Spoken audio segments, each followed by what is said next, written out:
Hi, it's Dre Griggs of Obsidian Wisdom, and today is one of those special days. I'm going to give you a behind the scenes look at the future proof wealth formula. We'll go over everything. This will be a director's cut edition where I will tell you everything I was thinking. I'm giving the commentary, and I will think out loud so that you can have an idea of how to make sure you don't run out of money in retirement. It's one of the three things that we all worry about. That's why I created the wealth and retirement system, because at the end of the day, wealth is so much more than riches.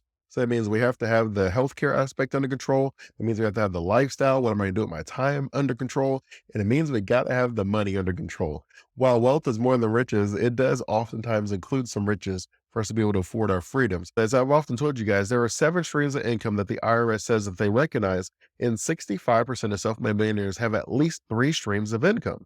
And so in my mind, the goal is always to put a plan together that creates at least 3 streams of income for you guys. And so I put on the screen what the 7 streams of income are, but you have your profits from a business, you have your earned income, which is obviously not one that we're going to use in retirement. You have your rental income from real estate, you have royalty income if you wrote books or you license something out to someone, and you also have your interest income, and that's the money that you receive in your regular savings account where they kind of give you that 0.001%. That is considered interest income. Also, if you invest in bonds, things like that, where it's a set number that they're going to give you when it's all said and done, that's normally debt. Debt is going to be something that's normally considered interest income. And you also have your investment income, which is considered your dividend income. And then you have your capital gains. That's when you sell stocks that you've had for at least a year and a day. Based on those 7 streams of income, we normally want to put a plan together where you have at least 3 of them. And then we're going to allocate our money in a way where we can build up these 3 streams of income so that you never have to worry about money again. So without further ado, I will go into one of these case studies. I'm going to move myself over here in this corner. And so you'll see in this particular situation, I have Jane and Robert. You'll see Jane is 60 years old. You see Robert is 62 years old. And they're interested in trying to figure out whether they can retire in the next 5 years. And we're going to go through this together. And we'll see if we can come up with some sort of a strategy, some sort of a plan that will help them accomplish that goal. So let's go through some of the information so that we can see how we're going to put this plan together. So when it comes to expenses, they're pre-retirement expenses. That's before they retire. That's $5,000 per month. Now, this number does not include all of their expenses. This is just what's remaining. And all I mean by that is they have things, for example, like their mortgage, their car note, and those are being captured on another tab. And I'll show you that tab. And that leaves them with just the $5,000 left on this particular tab. As far as savings, you'll see that Robert is currently putting 10% of his salary into his 401k. You'll see that Jane is not investing anything currently into her taxable accounts. And all that is just your regular stock market investments. That's money that you receive after it has been taxed. Any money that you have in your bank account, that money was received after it has been taxed. And as a result, that means that that is your taxable account. And so as a result, that is considered your taxable account versus your pre-tax account, like your 401k. The money in there has not been taxed yet. So it's just treated differently when it comes to your retirement. Now, Jane is in that special group of Americans who has access to a pension. So her employer has a pension plan, but she does have her own IRA account that she is currently investing 5% of her money inside of. And IRA is just your individual retirement account, which is a very fancy way of saying it basically works like a 401k. It's not tied to any employer like your 401k is. Your 401k is an employer sponsored plan. It just doesn't sound your employer is the one that put that plan together. If you work somewhere and they don't offer you a 401k, that means your employer did not sponsor that plan. But if you work somewhere and they do have a 401k or a SEP or a couple other ones, then you know that that means the employer sponsored that plan. So Jane has her own account that she set up, and you could set one up with me at Schwab. You can set one up on your own with Schwab yourself. You can set them up with Robinhood. I mean, it's basically just as it sounds as your own individual retirement account.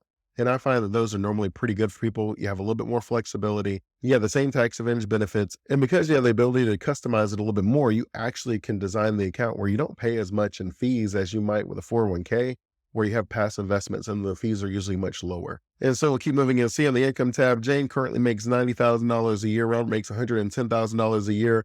And then we have the Social Security set up, and it's just currently set up at an estimated number where we just take the amount of money that they make. But you do have the ability to go to the Social Security website, pull up your most recent statement, and it'll tell you what you're expected to receive in your retirement. And then you can just choose that number. We can enter that number right there. And then you can see that Jane gets $3,000 a month in pension income. That's where it's currently set at. Her pension is going to increase by 1.5% each year, which just gives her the ability to keep up with inflation, at least a part of inflation. And then she has paid $280,000 into that. That's what a cost basis is how much you paid into it. And then the income starts when Jane retires. And as far as the goals, they both want to retire at 65. That's what they currently have set. You know, the Jane is 60, so that would be her working 5 more years. Robert is 62, so he would actually be retiring in 3 years. The retirement expenses, we're still going to maintain the monthly expenses of $5,000 a month because we're not going to double count the mortgage and other things, as I mentioned to you. We have the annual retirement healthcare cost. It's going to be somewhere between $5,000 to $8,000. I do take the national averages just to help you get an idea of what that would look like. But I do offer you the ability to calculate your own healthcare expenses for your own unique situation. And I give that to you in the Prosperity Healthcare Blueprint. And that's a different training with a workbook to help you calculate your own numbers. But right now, we just have what the national average is. And so we'll be looking at $6,145 every single year each of them would pay. And then that number is going to increase each year with whatever the national average is. If our goal is to future-proof our wealth, then we have to take some costs that we feel we may not have to pay, but to take them into consideration. Because if we pretend the numbers don't exist, and as you guys know, the numbers currently is about $30,000 to $40,000 a year that someone will pay if they have long-term care. And then that's whether you go to a nursing facility, whether you have a home health aide or a licensed practitioner come to your house, or whether you go into some assistant facility for a short amount of time. However that looks, on average, it comes up to about $30,000 to $40,000. And then when you look at the average length of our long-term care episode, it says that on average, it's about 3 years. And it doesn't mean that it's 3 years straight, but it means that we may have 6 months here, we may have 3 months there, we may have 5 months here, but over the life of our retirement, on average, is 3 years. And then it says 7 out of 10 people, 65 or older, will have at least one long-term care episode. And it doesn't mean that we're going to have the full 3 years, but it means that we're going to have one. Whether that's 2 weeks, 2 months, or 2 years, we know that it's likely something's going to happen. So the way I normally put the plan together is I say, let's just say the last 2 years of your retirement plan that you're going to need some sort of help. And so for most people, if I say the last 2 years, and so if I said when you turn 88, 89, 90, that you're going to have some sort of long-term care episode, I think most people would say, yeah, that's possible, right? It doesn't sound as crazy as when you say like 65. But what we are saying is that 70% of people over 65, so that could be 80, that could be 90, it could be 100. But I say, let's just say in the last 2 years, you have some sort of long-term care.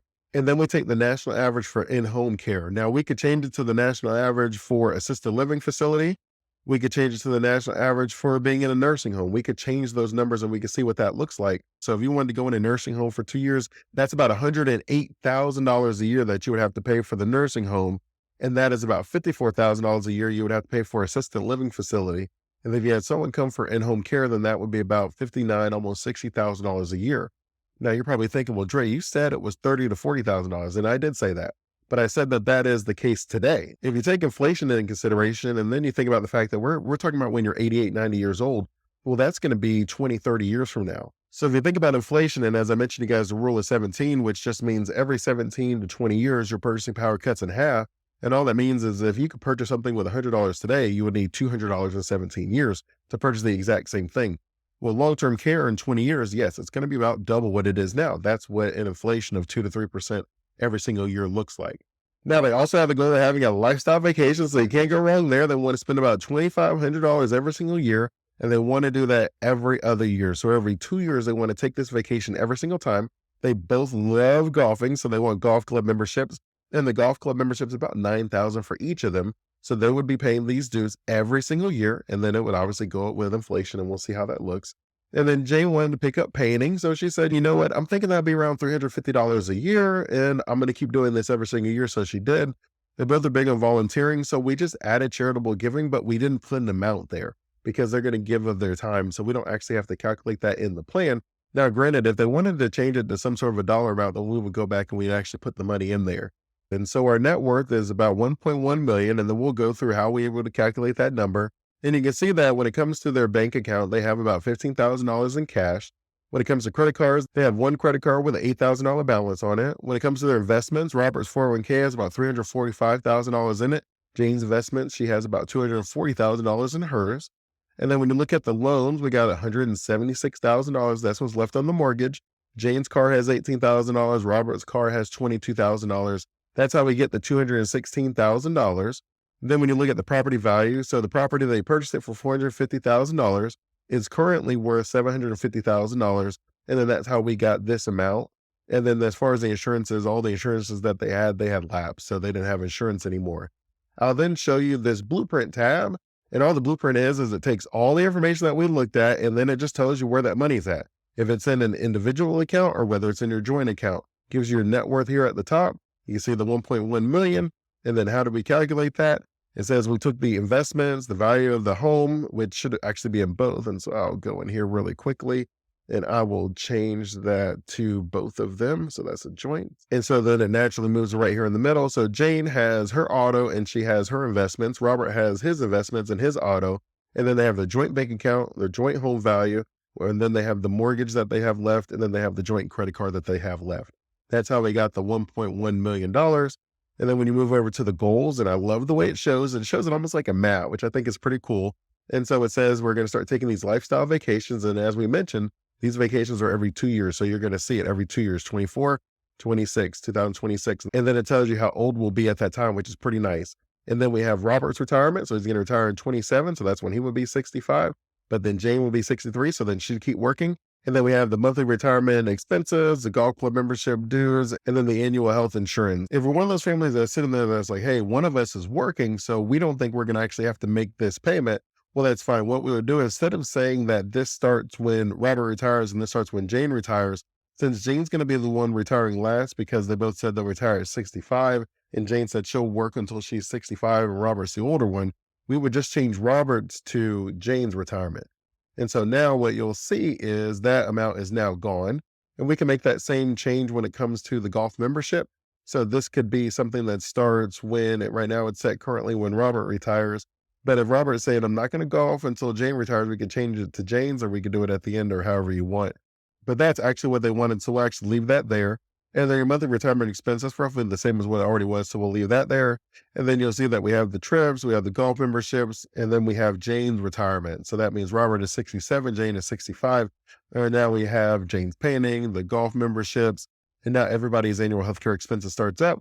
And then we maintain the expenses. If we ever decide we want to add something, we can. And then you'll see again, it's every other year. So the amount isn't here. And so you'll know each year how old we are when we're traveling. And then it goes all the way to the very end of the plan. As we said, everybody's plan goes until 90. So that's when the plan stops. So that's what we have it designed as.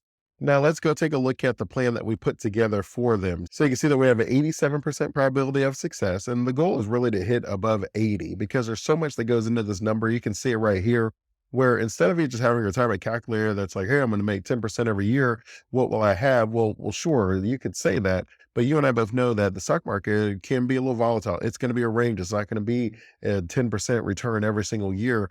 But this is one of those calculators that's very sophisticated. And you'll see that the light blue amount, that is going to be the highest you could have. So at any given point in time, you can see what the highest is, what that middle 50% is, and then you can see what the median is, which is kind of taking everything into consideration. And so you can see at the very end of the plan, there is a less than 5% chance, but there is a chance that they will have literally no money.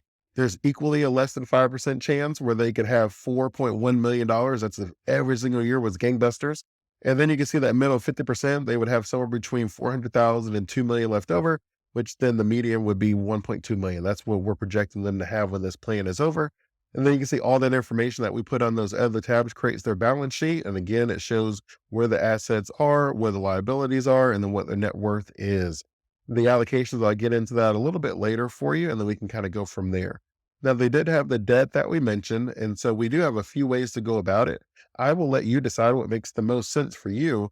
But this is one of those things that if we're trying to get rid of the debt, it just makes sense to do it in the most efficient way possible. And for most people, if we have some money that's just kind of hanging out where we can say, you know what, Dre, I can comfortably cut back on something, or we just have the money sitting in cash because we weren't 100% sure what to do with it, which is kind of common when you really think about it. Most of us just aren't sure what to do with our money. Well, if that's the case for you, what we would do is we would say, all right, look, if you're comfortable giving me an additional $1,000 a month, then let's go ahead and put a debt elimination plan together. If you want to future-proof your wealth, then efficiently spending your money is going to be one of the best decisions that you can make. And you really have a couple decisions. I am indifferent. I really am as far as which one you would choose. The number turns out to be roughly the same, whether you want to pay the lowest to the highest balance or the highest to the lowest interest rate. If you're someone who wants to make sure your money is the most efficient way being used, then we would choose the highest to the lowest interest rates. If you're someone who enjoys that feeling of winning, just the idea of checking something off a list, getting rid of a credit card, eliminating a debt, then I would say, let's go ahead and do the lowest balance to the highest balance, because you're going to get that momentum. You're going to gamify it. It's going to feel really good. Think of it when you play Candy Crush, right? The first 10 levels are effortless. You're crushing, you're getting all the points, you're getting all the bonuses, and you get that dopamine hit where it feels really good mentally. And the goal is by the time you get to level 100, when it's really hard, or level 200, where it feels almost impossible, you're addicted to those first 10 levels, that great feeling that you had. And so now you're willing to invest a little bit more in it. I feel that way when it comes to getting rid of your debt. If you're someone who enjoys the feeling of getting rid of debt, checking off boxes, then by getting those couple of quick wins early, I can get you addicted to that excitement of paying off debt. And so it really comes down to what makes the most sense for you. And so what you can see is if you took the debt, and what is the debt as a quick reminder, that's the mortgage, that's the cars, and that's the credit card. If you took the debt and you were just made the normal minimum payments, then you would have paid off this debt in 2031, which is about 7 years. As far as efficiently allocating your money, just by us paying the highest and lowest rate first and paying that additional $1,000 on our overall debt, you can see that now we're able to get rid of this debt in 2028, which is just going to put us in a better situation when it comes to retiring, because now we're going to be sitting there without a car payment, free and clear, without a mortgage payment, free and clear. And you're just going to be in a really good spot where it's going to work in your interest. Now we can spend more money on having fun because we had some expensive goals. And so we want to be able to do that. And this plan saves you about $13,000 in interest, and it pays you off about 34 months, almost 3 years earlier, which I think is fantastic. And then as far as the monthly payments, it just allocates those out, but we're not really worried about that. We will then move into your investments. So you can see the way that their investments currently are in all their accounts is they actually have about 71% of their money invested in the stock market, in equities. And while that is great, if the market is going great, it is a little bit high of a risk exposure when it comes to someone who's planning on retiring in the next 5 years. Now, imagine if you're someone investing in the early 2000s and you're planning on retiring in 2009, 2010, right around the time of the Great Recession. But the 5 years previous to that, you were killing it. You were raking in money in the stock market hand over fist. Every single year, your portfolio was doubling in value. You just could not lose when it came to choosing stocks. But the problem is, right before you retired, you had the 2008 recession and you were overexposed in the stock market. And you ended up losing what people lost on average, which was 40 to 60% of their portfolio's value. So if you were sitting there with $1 million and you're going to retire in 2 years and you just wanted to get that extra 5% of a return, well, now you've lost 60% of your portfolio. You lost $600,000, which is gone almost overnight. And so now you're sitting there like, okay, what am I going to do? Do I work another 5 years to make this money back? Do I just take the L and retire anyways and see if it works out? The decision can be really hard for us, but the best decision that we can make is if I know I'm going to retire in 5 years, I don't really have the wiggle room to be able to allow the stock market to lose money and to make the money back. Because sure, if you're going to retire in 2016, you guys saw that. That was one of the greatest bull runs you could ever live through. So again, everybody was making money hand over fist. But if you don't have the time to allow your money to recover from the losses, then you have to have a more conservative allocation. Not so conservative that you're not keeping up with inflation and you're going to run out of money, but conservative where we're starting to lock in some of our wins, lock in some of those gains, even if we use some advanced investment strategies or we use options to protect some of the downsides so you can leave your money invested and still go for the upside.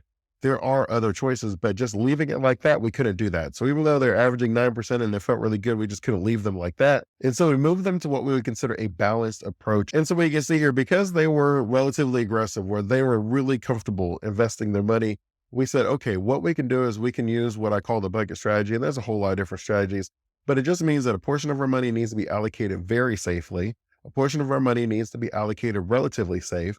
And then a portion of our money can be allocated very aggressively. But as long as you have all three buckets covered, you at least gave yourself the ability to make your money back.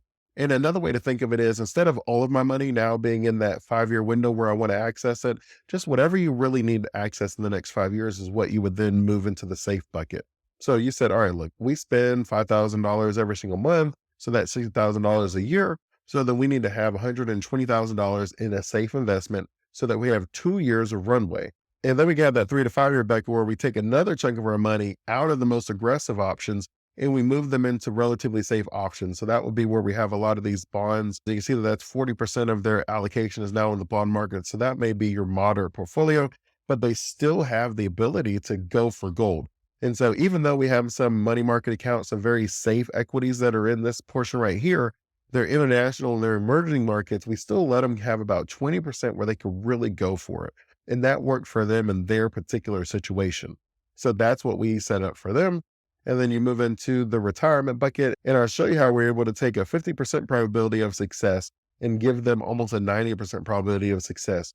where you're running out of money, right? No money here, to where you have 1.2 million right here. And I'll walk you through the future proof wealth formula, and then we can kind of go from there. So what we ended up doing is a couple things, and let me show you what it looks like. The first thing that we had to do is I said, look, guys, I know we both want to retire at 65, but based on the trips and the golfing and all the other excursions, if we want to live that lifestyle in retirement, I need 12 more months for you. And you may not think 12 months is a lot, but let me show you what type of change 12 months will do. So I will change this back to 65, and then I'll click refresh. And then you will see, look at that. It dropped it from almost 90% to 58%. We went from 1.2 million to just $168,000. And a large reason for that is we've gotten rid of so much of the debt.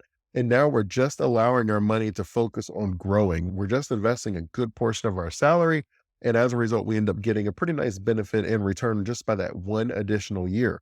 Now, obviously, it depends on the situation that we're in, if we like our job and different things, but it's a very quick way to be able to achieve your retirement goals and live comfortably is just by agreeing to work one more year and putting 50, 60, 70% of that salary into your retirement fund, which works really well. We did not change their overall expenses. We said, hey, we're going to maintain those same expenses that you had. One thing I did do is you'll see that Robert actually was putting too much money in his pre-tax.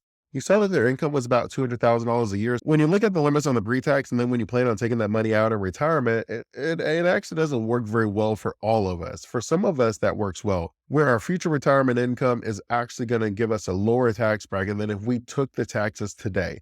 And so one thing I did for them is I said, look, from a tax perspective, you guys are having all of your money that's going to be taxed in retirement when we want our money the most. How about we pay some taxes now, get rid of some of this tax income, then we can allocate it in a more tax efficient manner. And that way you get to pay less taxes in retirement. And they were cool with that approach. And we were able to show how it made the most sense by just looking at the number. I showed them what I showed you, and it was just one of those things where, like, okay, that makes the most sense. I already told you that we changed their allocation. They were a little over aggressive for their current age, so we changed it to balance. A good rule of thumb is you would take whatever your age is, and then that's how much money you should have allocated in your safe bucket. So when you're 20 years old, you should only have 20% of your allocation in some sort of a safe, like a bonds or maybe real estate, whatever you consider a safe investment. And then when you're 50 years old, you would have half of your allocation. So you'd have 50% in the stock market, 50% in bonds or something safe. And then when you're 60, maybe you would have 60% of your money that's allocated towards something safe. I'm someone who believes that is a good starting point for figuring out how we should allocate the money to build the right portfolio for you. But at the same time, we don't want to be 80 years old and having 80% of our money that's considered safe. That is obviously too safe. So again, it's just a good starting point. Also, if you're paying those excessive fees because you have a target date fund, all that is them doing exactly what I said. They simply take the age that you are and then they allocate that portion towards something a little bit safer. And then they generally leave the rest in something aggressive. If you're okay looking at your investments and just doing that on your own, you can save so much money. If you look at the fees of a target date fund, it is ridiculous how much they charge. And most people just don't know about it. Another change that we made in their plan is when they were going to collect Social Security, we changed that to their full retirement age. Since they're both working to 66, if we just waited 1 year to start taking Social Security, we were full retirement age being 67. It was a huge benefit for them and it made a lot of sense. They only had 1 year that they had to be able to figure out how to make the money. And it really was only just 1 year of Jane. With Jane working, it didn't really matter for Robert when he turned 67 to wait. And so then when Jane retired, Robert was already collecting Social Security and the money that they have from their investments. So it was able to help Jane wait that 1 year. Now you could argue, well, I want to have the most optimal, but because the plan is designed for you to live to 90, that would technically mean the most optimal is going to be for you to take it at 70. But because each of us and our circumstances are unique, do we have enough money to allocate from our investments so that we can fund our retirement lifestyle until we turn 70? Are we positive that our health and our situation is going to work for us to where we can make sure that we have that 10 to 12 years to make up the loss? Because most of the time, that's what the numbers work out to. If you took the money right away at 62, or you took the money at full retirement at 67, or you waited to take it at 70, for most people, while you do receive a significant amount more as far as the money that you get by waiting, you have to also take into consideration the money that you would have received. So for example, if someone took $1,000 every single month at 62, well, that's $12,000 a year. And then yes, while you may have gotten $1,800 if you waited till 70, you would have already had 8 times 12, so $72,000 that you would have received from Social Security, which is then going to be the starting point of what you have to make up. Which is why for most people, if you're not healthy, if you're not active, if you don't feel good about your family genes and how you're doing, then taking it earlier than 70 probably makes the most sense for you. But there are situations that I've seen them where their parents live to 90, 105, or they're winning marathons and they're super healthy. There are certain situations where you're like, hey, look, if you want to bet on yourself, it is a guaranteed 8% increase each year. We can go for it. The debt strategy is the one that I showed you. So that's what the debt proposal is. The distribution strategy is actually going to be the current strategy. And I'll show you why we didn't ultimately change it. And then the retirement spending, this one is currently set at the retirement spending smile. And all the smile is just as you think. It's like a smile. Is this idea that when we first retire, we spend a lot of our money, right? We're way up there. And then we start checking things off the bucket list and we start spending less and less and less. And we're just kind of chilling, doing our thing. And then bam, it goes back up high again. Because we're on the end of our life, we tend to have more healthcare issues. And so we end up having to pay high amounts for that healthcare service around the end of our life. So that's what the smile is. I'm taking all the trips, I'm living my best life. I'm chilling out. I'm doing my thing. I'm spending a little bit less. And then as my health gets a little bit worse as I get older, maybe I have to go to the doctor more often. Right. That's normally what the smile is. That's what they have. Now you can technically have an inflation adjusted, or you can have the retirement spending stages, which is just we have different stages of our life where we spend a certain amount and then we spend less and then we spend more. Guardrails is a very fancy way of saying I'm going to spend a certain percentage of my money in retirement. So let's say I'm going to spend 4% every year, but if something happens where the market doesn't do really well, I have these guardrails. So what I will do is I will spend less the next year to give my money an opportunity to come back, but I'm not going to spend significantly less. It's going to be within a range of the first year. It is a very technical strategy, but it is one that we can put together and it can make sense depending on your overall situation. Floors and ceilings is basically the same thing. It just means that I'm going to be spending a certain percentage of my money. And if the market goes crazy and I'm making a whole bunch, I'm still not going to go all the way up there. For example, if you're going to live off of $80,000 a year and you have the opportunity to live off $100,000 because that's what the 4% would have been the next year, you might say, you know what, but my ceiling is 90. I don't really ever need to spend more than that. And then you would have the opposite happen where the stock market went really bad and you maybe should have only been living off of $60,000 a year instead of the $80,000. You might say, well, look, my floor, I can't just adjust my lifestyle that much. So how about I do lower, but maybe I'll lower it to 65,000. We can set those up and it's just what you're comfortable with. And then naturally, as we go through retirement, things change. And as things change, we make adjustments to the plan. Let me go ahead and I'll show you what it looks like from a distribution perspective, where we can look and based on where your money is currently at, we can see what makes the most sense as far as the best withdrawal strategy for you. And so we'll come here and we'll look at the distributions and then we'll go through this. And you can see that based on this proposed strategy, it was $60,000 more is what we have than what we would have had. These little lines, these are going to be the tax brackets. So you can see them right there. And then it lets you know when you make a certain amount, you go over into that next tax bracket. So we just go through that. Now, sometimes what I do is I look at what's called Roth conversions, like a backdoor Roth. It's a very fancy way of saying that, hey, look, I have some money in pre-tax. And then if I have these down years, maybe I can make an adjustment and move some of that money from my 401k into a Roth. And now I have tax-free money in retirement. Because of the way the allocations were designed, it actually did not help them. So I'll show you real quick what it looks like. Where what you'll do is you'll say, hey, look, this is my ordinary income tax bracket. Then anytime I have taxes below 10%, I will fill that up and we'll see what it looks like. And you can see that basically right here at the end, there are some conversions, but everywhere else, you weren't really below that 10%. So you may say, okay, well, if that's the case, let's go up to the next number, which would be 12, 15%.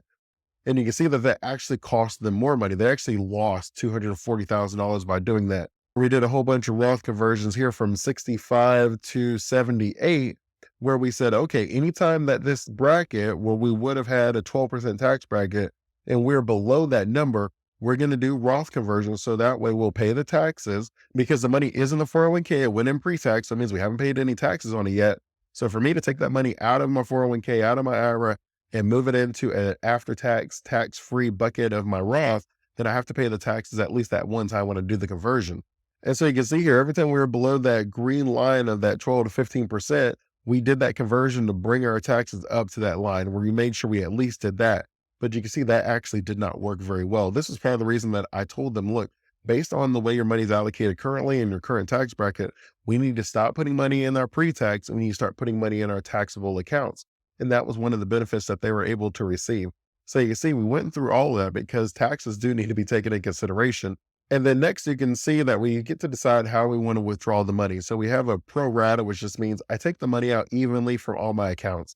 If I have 5 accounts and I'm going to take out $100 a month, that means I'm going to take $20 out of each account. That's what pro rata is. I'm just going to take an even number out from each of them. And then you compare that to what most people will do is we will do taxable, then we do tax deferred, and then we do tax free. That actually wasn't going to work for the way that their money is allocated. And you can see, and we can adjust it where already compared to that, they're going to have $60,000 more doing it pro rata. If we move it to the taxable, then tax free, then tax deferred, you can see it's the same deal. They would still have 59,000 more doing it pro rata than doing it that way. When you go to taxable and then pro rata, you can see that they're still going to have $59,000 more by doing it pro rata. And then if you do tax deferred, taxable, and then tax free, you can see that they would have $434,000 more. So this is actually the worst option out of the withdrawal strategies for this particular case. Now, of course, it can depend where your money is at, what makes the most sense, but it is something if you want to future-proof your wealth, a part of that is the risk management, a part of that is the tax management, and a part of that is the investment management. We have to put a plan together that thinks about all of these different aspects because any one of them, and not to mention your healthcare, but we have another training on that one, but you have to have all of these pieces together to make sure that you don't run out of money at any point in retirement. And then when you look at the comparison, it just shows you how the money is going to be set up when everything's said and done. So your ending portfolio balance with the proposed strategy, that's the pro rata, you'd have 1.8 million. And then you can see that 72% of that is going to be taxable. You'll see that 27% of that is tax deferred.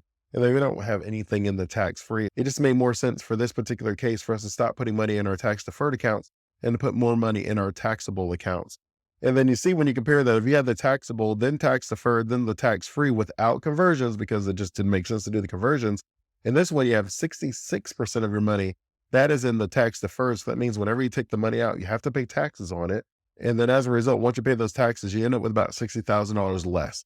And then you only have 34% in the taxable account. Okay, that gives you a behind the scenes look at how we're able to go from a 50%, which means a coin flip, that we could retire, we could have to go back to work, to almost 90% probability of success.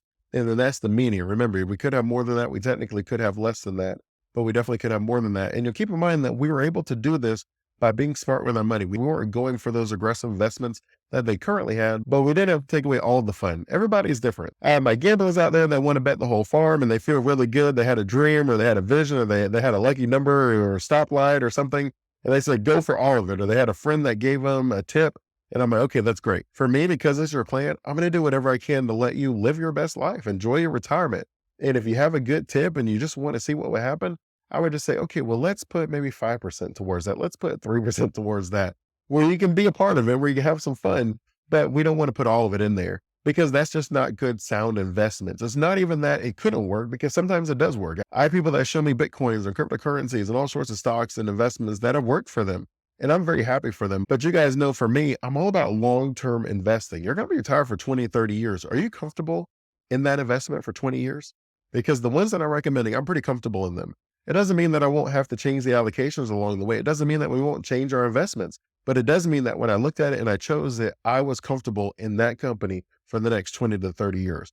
And for me, most people are not comfortable in the investments that they talk about for 20 to 30 years.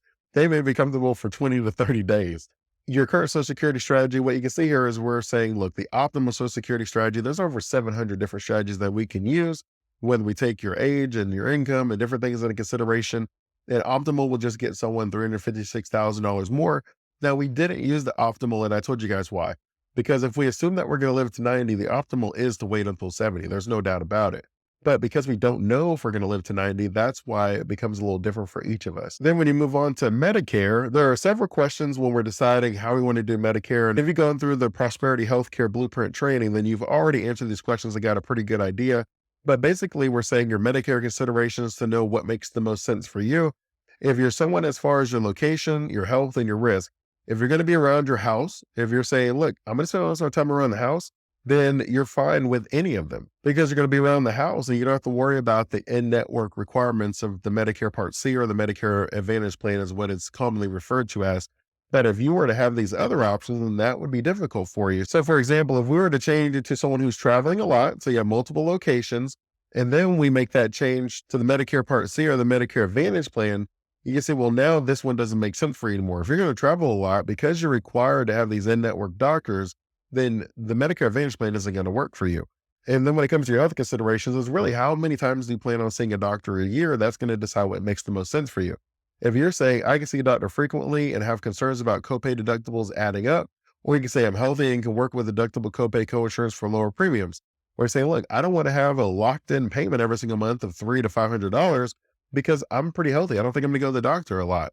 If you're someone who says that, then it may make sense for you to choose the Medicare Advantage because they're not going to help you as much with the deductibles. But if you're someone who says, I want to go to the doctor a lot, then the Medigap plan is going to be good for you, the Medicare supplement plans, because they put caps on Medicare Part A and Part B.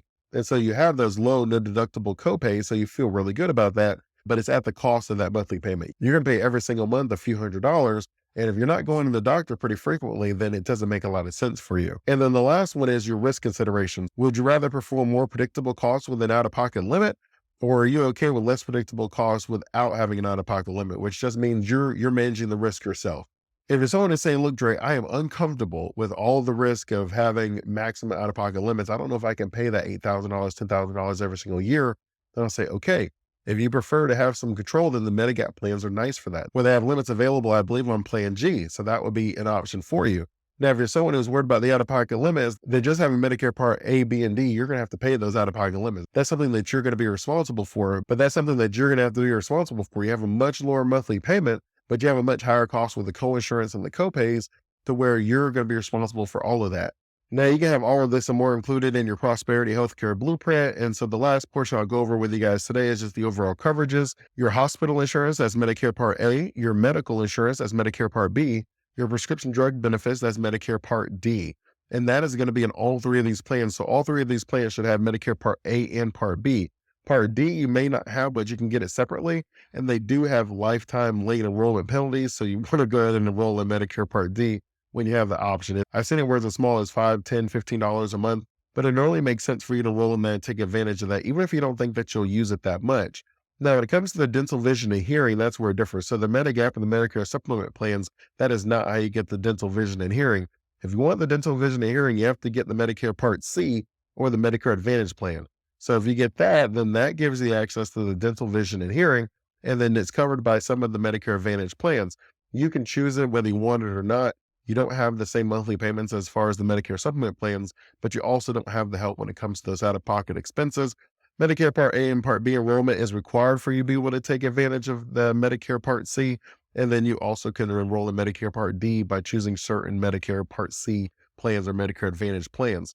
You'll notice that the long-term care is not offered in any of these plans. So it's not in the Medicare Part C, it's not in there with the Medigaps, and it's not in there with the original Medicare Part A, B, and D. That you're not going to get help with long-term care insurance. A lot of people misunderstand that. And so it's just important to remind you guys ahead of time. Of course, the enrollment is that 7-month window. You have 3 months before you turn 65, the month you turn 65, 3 months after you turn 65. You want to be already enrolled, have that set up. You don't want to be paying late lifetime penalties because you waited. The only reason you won't have to enroll right at 65, and it mentions it, is you have a group coverage for you and your spouse. And that employer offered health insurance, there has to be more than 20 employees enrolled in that plan. So wherever you're working at, if they have more than 20 employees and it's a good healthcare plan that's qualified, then you and your spouse are in it, then you don't have to worry about it. So in this particular case, because Jane was going to work an additional 2 years, so Robert did not have to enroll right at 65 because he was still getting healthcare through his spouse's plan and where she worked at had more than 20 employees. And the last part we'll talk about is just a quick rundown of the tips. So if you're turning 65, the Medicare enrollment may or may not be done automatically. For most people, if you're already taking Social Security, then you probably were enrolled in Medicare at that point in time. If you're not taking Social Security, as is the case with Jane and Robert, then they're not automatically enrolled. They would have to fill that form out. But again, because Jane is still working, it's not something that they have to do. They could do it, but they don't have to do it. And then if you have any group retiree benefits or COBRA, it says you still need Medicare. It says if I miss my enrollment period, you will have a lifetime penalty where you're going to have a higher premium every single month for the rest of your life. That is the cost of not enrolling in Medicare right away. And I do encourage and remind people all the time. It says I enrolled in Medicare. If that's the case, then you can no longer contribute to your health savings accounts. If you're enrolled in Medicare Advantage, then you don't need the Medigap policy. You can't have both. And then what's my total healthcare cost? As I mentioned to you, it varies depending if you're smoking, non-smoking, your age, the health that you have, the state, the cost of living. So many things go into that consideration. But on average, the number is $5,000 to $8,000 per year. The last piece we'll go through is it's almost like a sanity check. So we have this thing called a stress test. If you remember during the Great Recession where all the banks were closing, there was this time where we're saying, okay, are we over leveraged? Are these banks taking on too much risk? And we started stress testing the banks. The government said, look, if you took money from us for this bailout, we're going to have the stress test, and you guys have to make sure that you have a certain amount of cash reserve so this never happens again. Now, granted, it's been a while, so a lot of that stuff has happened where banks are buying other banks and we're getting over leveraged again. But the idea of a stress test is a good idea. It just lets you know what is the probability of success when certain situations happen. What are these situations? We're saying that when the equity market drops immediately, we're saying that the day you retire, that first year when you start taking your money out, the market drops by 20%. And you and I would say, holy smokes, I'm freaking out. But you can see our baseline is just a normal, some ups and downs, normal situation. We have 87% probability of success. If the market drops immediately, where you lose 20% of that first year, you still have an 80% probability of success. When it comes to taxes, it says tax expense will be higher by 20%. So what we estimated to be your tax expenses, if they're 20% higher than that, you still have an 83% probability of success. The one that messes it up for a lot of people is, will Social Security be reduced by 20%?